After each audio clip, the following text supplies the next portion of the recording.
Henry top na lama dot na tulai tak chin state sunga ai khal khate khong ele tulai tak na muda flam te khong amawi din mun kitel na khong amau party thak khong aumiam mata kitel na khong alu ding wiam chi khong nang i thei pak na khong aumia chin pinea party cái thế na ấy lama zeten piong riêng ina tu chiang ina tong pa ya kumiam riêng in tua lo chen khai jong am nghe lên chin mo USDP tua lo chin pinea ding ina tua dok tha mu thang sik kong sil a pu kam lian e apia ku tua asem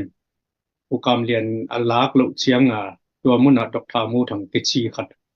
a tua pa piawina tua pa te por le i mau chin party pan chin party chi bel siang gel le hanga CNF te idea vi de to pa yu hina a toy manena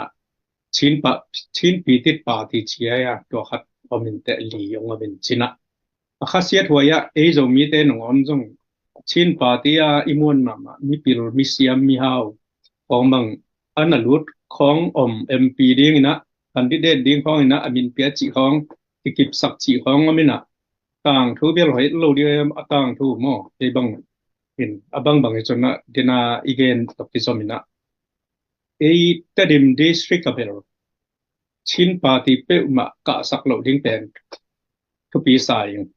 ayam chi le ko te ka le i CNF te idea tong pai ding ina atom na a sa pe ding in ong hai ding na brainwash ma to chinang brainwash ding ina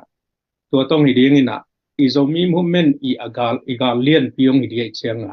toy mana hi chin party pana candidate rom pi ma te pen a piak lo ding me piak gat lo di zomi te na piak gat lo ding ina pai sai pi na e zomi movement ve ve chang na zeten pi bang pen bel itel ve ve ding ai chiang na zeten pi bang pen mi pi vote pe thei ten pen pele hang tha pele hang chi bang te bang alung lu cái ngại sự là mơ hội cả sập của gen hi nghe lungdam e pu Henry dạng no pe lungdam hangi le tu